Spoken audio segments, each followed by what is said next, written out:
பேரு குழு குழு சாரி. அப்ப இந்த சாரி பேரு 1495 தான் வேலவன் ஸ்டோர்ஸ்ல. Velavan stores, Usman road, T Nagar, Chennai மற்றும் தூத்துக்குடி.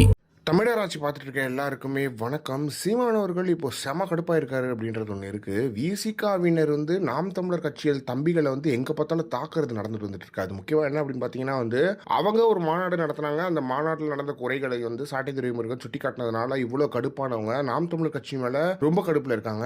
ராணிப்பேட்டையில் விசிகாவினரால் கொலைவெறி தாக்குதல் நடத்தப்பட்ட வாலாஜா அரசு மருத்துவமனையில் இருக்கும் நாம் தமிழர் கட்சி நிர்வாகி அன்பு தம்பி குபேந்திரன் சிகிச்சை பெற்று வரும் சூழ்நிலையில் சித்திரப்பதிவேடு குற்றவாளி உட்பட்ட தாக்குதல் நடத்த முக்கிய குற்றவாளிகளை கைது செய்ய துணிவற்ற தாவைக்கா அரசின் காவல்துறை தம்பி குபேந்திரனை கைது செய்ய முனைவது வன்மையாக கண்டனத்துக்குரியது. இதுக்கிட்ட அடி வாங்கின கைது செய்றீங்க அப்படின்ற மாதிரி ஒன்று இருக்கு. இதெல்லாம் ரொம்ப நீங்க அதிகார திமுறையில் ஆடுறீங்க அப்படின்றது ரொம்ப பச்சையா தெரியுது. இதனால சீமானவர்கள் சமகாண்டா இருக்காரு அப்படின்றது ஒன்று இருக்கு. அதுல மேலும் சொல்லும் போது ஆட்சியாளர்களின் அதிகார அழுத்தம் காரணமாக சிறிதும் மனச்சான்றின்றி காவல்துறை மேற்கொள்ளும் இத்தகைய கொடும் அடக்குமுறையை உடனடியாக கைவிடாவிட்டால் விரைவில் பெரும் போராட்டத்தை நாம் தமிழர் கட்சி முன்னெடுக்கும் அப்படின்னு சொல்லிட்டு வார்னிங் கொடுத்திருக்காரு சீமானவர்கள் அப்படின்றது ஒன்று இருக்கு. நீங்க அடிப்பீங்க, அடி வாங்கிட்டு ஹாஸ்பிட்டல் இருக்கும்போது ஹாஸ்பிட்டல் இருக்கிறவங்களை அரெஸ்ட் பண்ணணும், அவரை அரெஸ்ட் பண்ணணும் அப்படின்னு சொல்லுவீங்க. அப்ப அடிச்சவனை என்ன பண்ணுவீங்க அப்படின்றது தெரியல. அவர் ஹாஸ்பிட்டல் ட்ரீட்மெண்ட் ஆகிட்டு இருக்காரு. எதுக்காக ட்ரீட்மெண்ட் ஆகிறார்? யார் அடிச்சாங்களோ அவங்கள தூக்கி உள்ள வைக்கணும் இல்லையா? அது மட்டும் இல்லாம வெளியவே காவல்துறை வெயிட் பண்ணிட்டு இருக்கான்